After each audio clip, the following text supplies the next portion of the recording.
January 12th, 1999. My name is Fountain Hughes. My grandfather belonged to Thomas Jefferson, and now I am 101 years old. They are voices that break a silence. We were slaves. We belonged to people. They sell us like they sell horses and cows.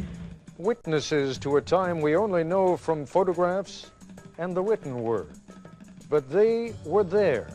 We stood on that picket fence all day long, seeing them soldiers going back to silent zones in different places. Colored soldiers in droves. Born to slavery. But we didn't have no property, we didn't have no home. And now we can hear them speak. Because you're nothing but a dog. You're not a thing but a dog. Found voices, the slave's life, told by those who lived it. From ABC News, this is Nightline. Reporting from Washington, Ted Koppel. Imagine for a moment what it'll be like for Americans 2 or 3 generations hence.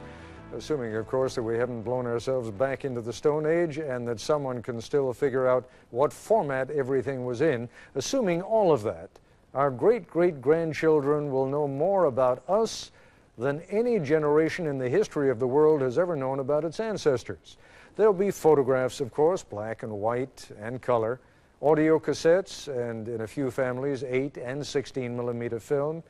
And there will be thousands upon thousands of miles of videotape on which we will have recorded everything that struck us as interesting or funny or important about the milestones of our lives and those of our friends and families. They will be able to see and hear us long after we are dead. Imagine if we could only do the same. If we could only bring back the voices and images, and most important of all, the memories of those who lived 100 or more years ago. Well, brace yourselves for a minor miracle. For reasons I'll explain as we go along, we have the voices and the memories and a few black and white photographs to go along of some men and women who were born, some of them 150 years ago. And what makes these recollections all the more remarkable is that these men and women had been bought and sold like so much livestock. Tell you the truth, when I think of it today, I don't know how I'm living. I remember that just as well. Look like to me, I can't. Been slaves all our lives. My mother was a slave, my sister was a slave, father was a slave. They know nothing about reading and writing. All that I know, they teach you to mind your master and your missus. Mom and them didn't know where to go. You see, after freedom go, just like you turned something out, you know, didn't know where to go. They are haunting voices from the past. Not actors reading a script or scholars reading a text, but the actual voices of men and women, Americans, who were born in slavery. My name is Fountain Hughes. I was born in Charlottesville, Virginia. My grandfather belonged to Thomas Jefferson. My grandfather was 115 years old when he died. And now I am 101 years old. Incredible as it seems, we are listening to the voices of ex-slaves telling of their lives in bondage. Men like Fountain Hughes on the living conditions of slaves in Virginia in the 1860s when he was a teenager. Other people didn't have no beds when they were slaves. People slept on the floor. Pallet here, pallet there. Just like a lot of wild people. We didn't know nothing. Didn't like to look at no book. Women like Laura Smalley, describing the makeshift church where slaves worshipped on a big plantation in East Texas. All the church would have be a tub of water sitting just like this thing is, you know, and that would catch your voice, and they would have church around that tub, all of them get around the tub. Or Harriet Smith, remembering what she saw as a small girl during the final days of the Civil War. We stood on that picket fence all day long, seeing them soldiers going back to San Antonio and different places. Colored soldiers in droves. Right along by our house. Our home is a two-story house, a white folks. These recorded memories were among thousands of interviews done with ex-slaves in the 1930s and 40s. The majority were written interviews published in pamphlets and books. A handful were recorded on the latest equipment of the day, 200-pound portable recorders that a hearty band of folklorists lugged across the South. You rather go free, you know. That, of course, but I have... These recordings, once scratchy, distant, filled with the crackle and pop of that primitive equipment, Nothing worries me. My head ain't even white. now have been cleaned up through the magic of modern technology, digitized. I'm the oldest one that I know that's living. The age of the computer has reached back to polish a memory from another century, 150 years ago. Can you remember slavery days very well? Of course, I remember all our white folks, and all the names of them, all the children. Call every one of the children's names. Who did you belong to? Jim Button, the baby boy. The results of these digitally enhanced recordings are arresting, almost unbelievable. The idea of hearing the voices of actual slaves from the plantations of the Old South is as powerful, as startling really, as if you could hear Abraham Lincoln or Robert E. Lee speak. Listen again to Fountain Hughes, who was born in 1848. We were slaves. We belonged to people. They sell us like they sell horses and cows and hogs and all like that. Have an auction bench, and they put you up on the bench and bid on you, the same as bidding on cattle, you know. Much of what these three former slaves say may at first seem unremarkable. Much of what they say may surprise and upset, and their calm demeanor is at odds with the evil and violence we associate with slavery. Here is 91-year-old Texan Laura Smalley talking in the 1940s about the outcome of a tussle between two women, one black, one white, one slave, one mistress. The mistress tried to slap the slave, but the black woman pushed her into a chair. Laura Smalley was a girl at the time, but she remembers vividly what happened to the black woman when the master came home. But I think that old woman, poor old woman, carried in the peach orchard and whipped her. And, you know, just tied her hand this way, you know, around the peach orchard tree. I remember that just as well, looked like to me, I can, and round the tree and whipped her. And well, she couldn't do nothing but just kick her feet, you know, just kick her feet. But it just had her clothes off down to her waist, you know. Just didn't have her plumb naked, but they had her clothes down to her waist. And every now and then they'd whip her, you know, and then snuff the pipe out on her, you know. She'd snuff the pipe out on her. You know, the embers in the pipe, and where you ever see the pipe smoking. Blow them out on her? Mm-hmm. Good Lord, have mercy.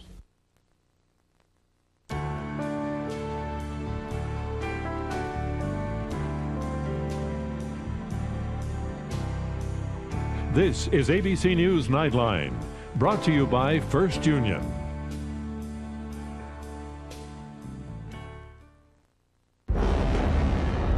This is a world only a few know well.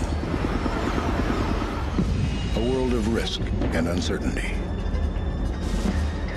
where the roads can take you to success or prosperity, or sometimes to no place at all. This is the financial world.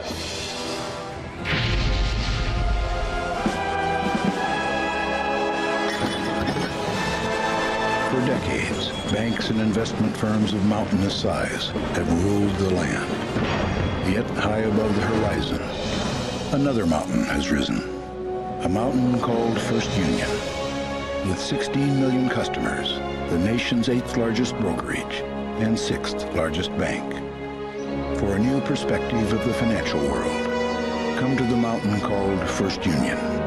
Or if you prefer, the mountain will come to you.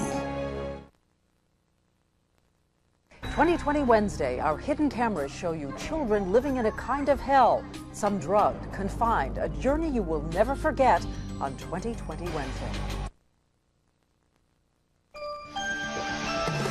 The People's Choice Awards. Oh, they love me. They really love me, huh? The nation's TV critics. We're the best. Nice.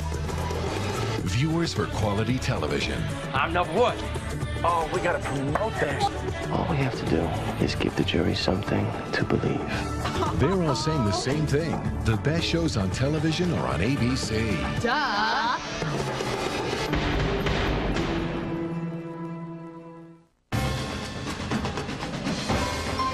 Why do more Americans get their news from ABC News? What is absolutely war in a city. Very strong tonight. The Secretary of State. For the last 10 years. Are still. I'd like to do more. Enough said. ABC News. More depth, more news, more reason to watch. The best.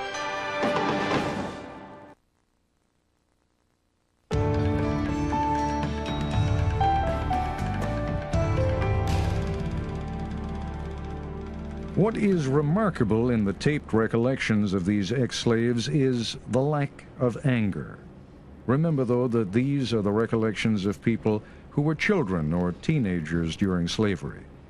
Remember, too, how intimidating it is for most of us today to have a microphone or camera thrust at us and to be asked questions on the street. It must have been even more daunting for poor blacks living in a highly segregated South to be asked by white strangers using a strange machine to talk candidly about being slaves. For all that, it is startling how much the ex-slaves reveal. Fear, hunger, unrelenting work, but also fondness for masters, perhaps even love. Harriet Smith's family, for example, were the only slaves of an East Texas farmer and his family. They lived in a cabin next to their masters in circumstances not markedly different, even attended the same church, only at different times. I went to Mountain City to the white folks' church many times. See, the white folks would have church in the morning, then they'd let the colored people have church at their church in the evening. During slavery. During slave time. Laura Smalley lived in the same area of Texas as Harriet Smith, near the Brazos River, one of more than 100 slaves on a big cotton plantation. Religion offered no consolation to the slaves here because the master forbade them the practice of religion, and there was hell to pay if the master caught them at prayer. They don't have no church. No, they never church. And the old master come along with one of them. One of them was there having church around the tub, and he's down praying. The old master come in, he just a praying. He come in, he did, and told him get up from there. He didn't get up, he just a praying. He said the old master come in, so whooping him. He quit praying and then asking the Lord have mercy on the old master. I said, old master sure was whooping with a bull whoop. He said, have mercy on the old master. And that old master whooped him and he kept up, wouldn't get up, just flinch, just like a person, when a person hits you, the flinch. He just prayed for old master. The old master stepped back and said, I'm ready minded to kick you naked. I'm ready minded to kick you naked. Nigga never stopped praying, he had to go off and leave him praying. He'd go off and leave him praying. Because he wouldn't stop.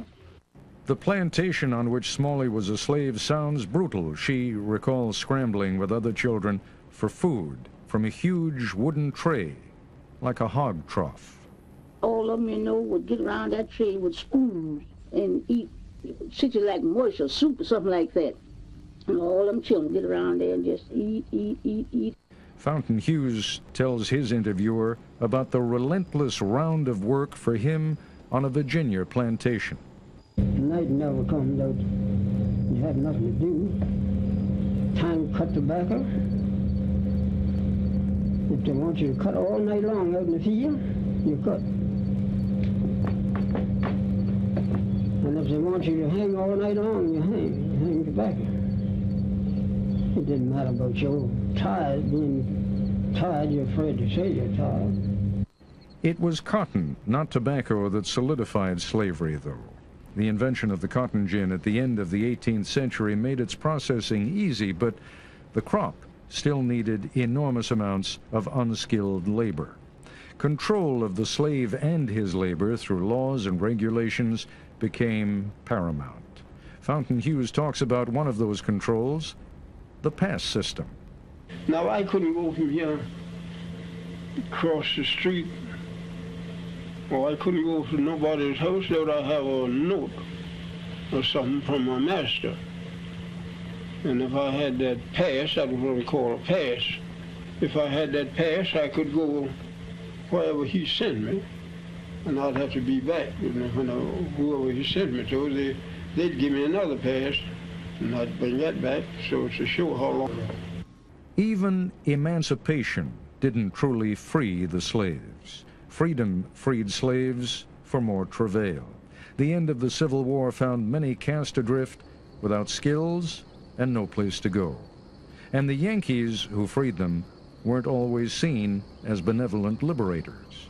I remember when the Yankees come along and took all the good horses and took sold all the meat and flour and sugar and stuff out in the river and let it go down the river. And they know the people wouldn't have nothing to live on, but they done that. The ex-slaves left one hell for another, perhaps an even more dangerous one. No longer property, they didn't have the protections afforded property. When we were slaves, we couldn't do that, see? And after we got free, we didn't know nothing to do. And my mother, she hunted places and bound us out for $1 a month, but we didn't have no property, we didn't have no home. We had nowhere, nothing. We didn't have nothing on it, just like your cattle. We were just turned out and get along the best you could. In Texas, the slaves weren't told they were free until 2 months after the war ended. Smalley remembers that her masters gave the slaves a dinner, and then they were free. I don't hide the other side of the folks, freedom. We didn't know. They just thought, we're just feeding us, Them didn't know where to go. You see, after freedom broke, just like he turned something out, Didn't know where to go. That's just where they stayed. Didn't know where to go. Turn us out just like, you turn out cattle. In the narratives, the slaves used an interesting phrase for the end of slavery. They say, when the break came. Good times, easy times were not at hand. The trials for millions of black Americans didn't end in 1865. They continued. Laura Smalley and her family became sharecroppers. Harriet Smith's first husband was killed by whites during the Reconstruction, probably because of his political organizing. Fountain Hughes went north to Baltimore and worked at numerous jobs, including hauling manure. Not an enviable job, but it was the job of a free man.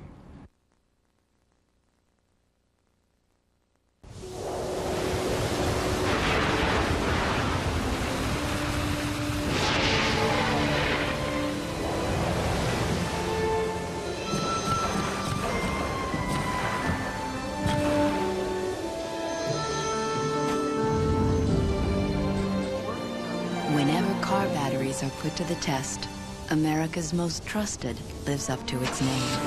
Die Hard. What's under your hood? Tweety, I really don't think you guys are relatives. I do. MCI 5 Cent Sundays helps me keep up with my Space Jam buddies. He doesn't even have feathers. But we have the same last name. It's just 5 cents a minute, every Sunday, along with low rates all week long. But just because he's Larry Bird and you're Tweety Bird doesn't mean you're related. I don't know. We look an awful lot alike. Call 1-800-SUNDAYS to become an MCI customer.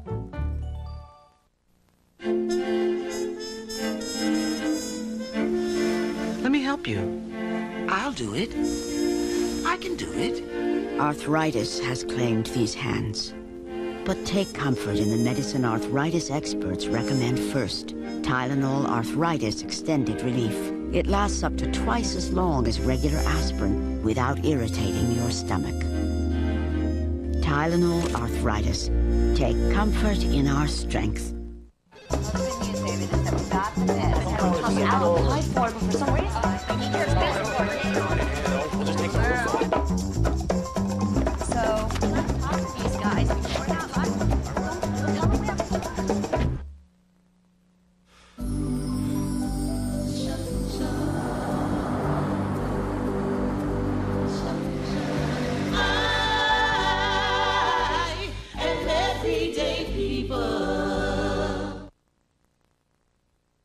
Welcome to the most exciting show in late night. The only show worth losing sleep over. Politically Incorrect with Bill Maher, coming up on ABC.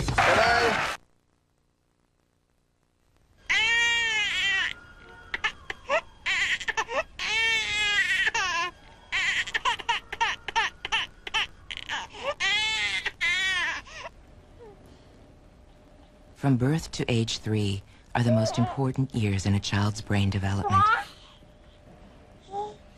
The time that defines who they become.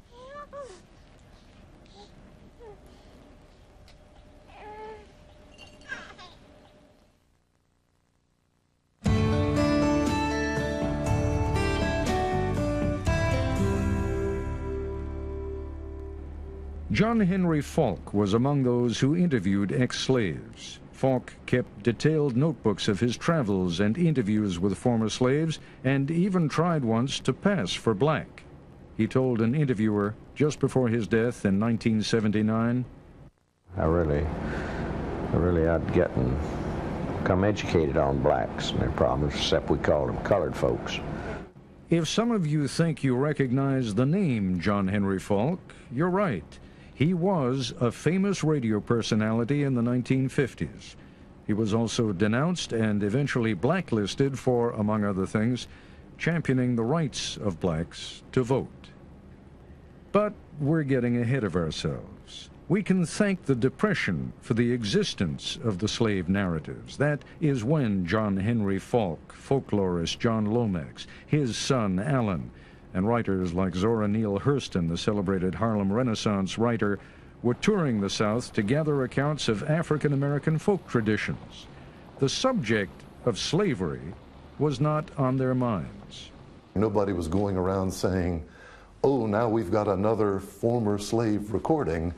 But then little by little, they started becoming a category. Known to scholars and linguists, the audio tapes of the ex-slaves have been in the archives of the Library of Congress and various libraries around the country since the late 1940s.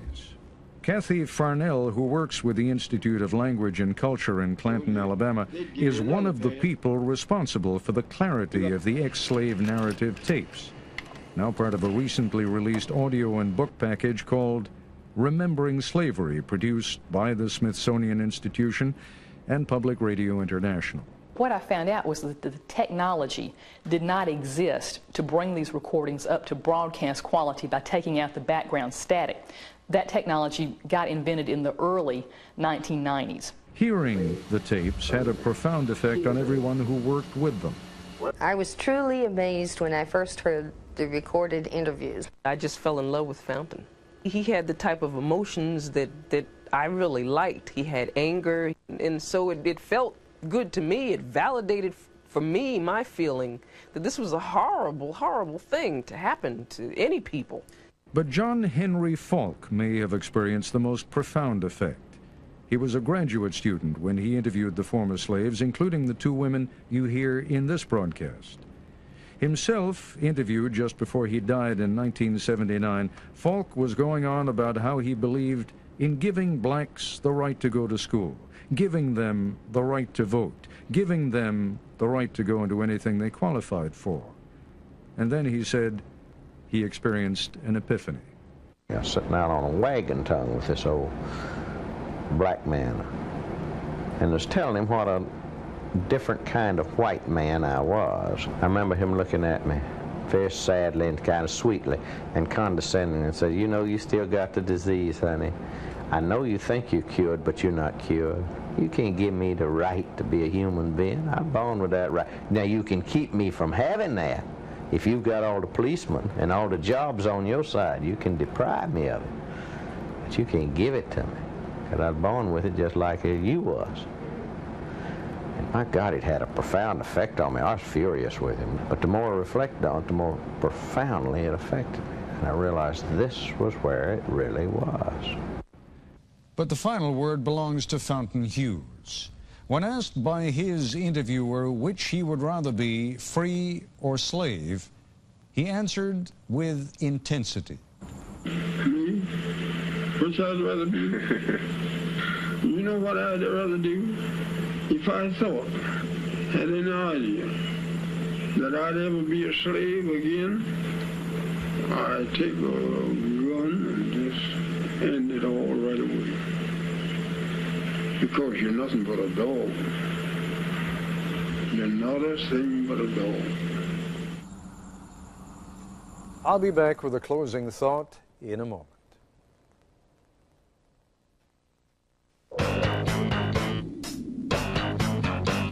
Remember life in the fast lane? I do.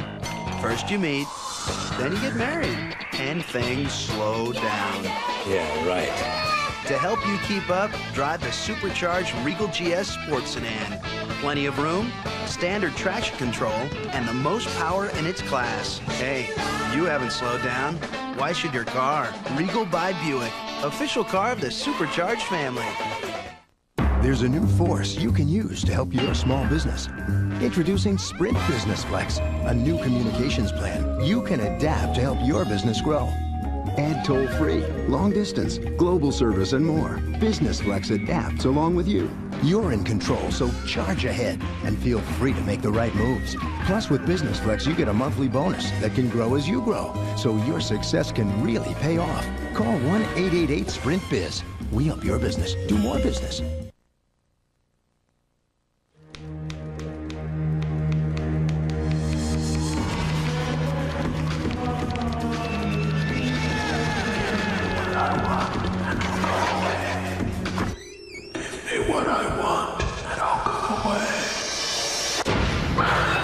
There's no telling what a storm may bring with it. ABC is taking February by storm. Stephen King's Storm of the Century, February 1999. See it first on ABC, then read the book.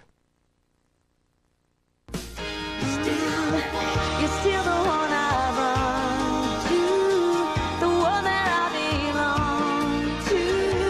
You're still the one I kiss goodnight. I'm so glad we made it. Look how far we've come, my baby. Dharma and Greg, ABC Wednesday, 8/7 Central.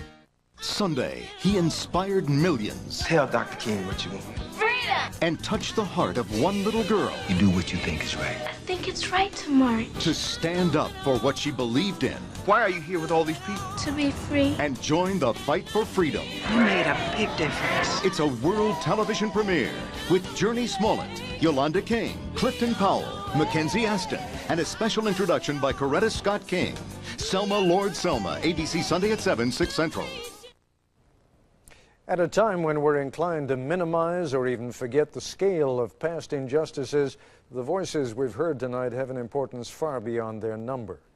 Professor Orlando Patterson of Harvard has written that it is not surprising that freedom and the love of it have often been born in slave-holding societies. In ancient Greece, to cite one example, among the slave-holding founders of our own country, to cite another. The existence of slavery in such societies, says Professor Patterson, elevates freedom, makes it more precious, more valuable, not only to those who are not free, but to those who are. This broadcast, I'd like to add, was lovingly compiled and largely created by our own senior producer, Karen DeWitt.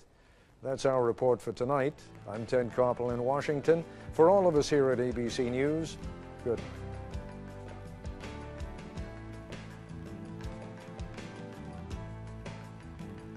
If you'd like a transcript or video cassette of this or any other edition of Nightline, please dial 1-800-CALL-ABC. Nightline has been a presentation of ABC News. More Americans get their news from ABC News than from any other source. ABCnews.com, now a part of the Go Network. Tomorrow, technology and time.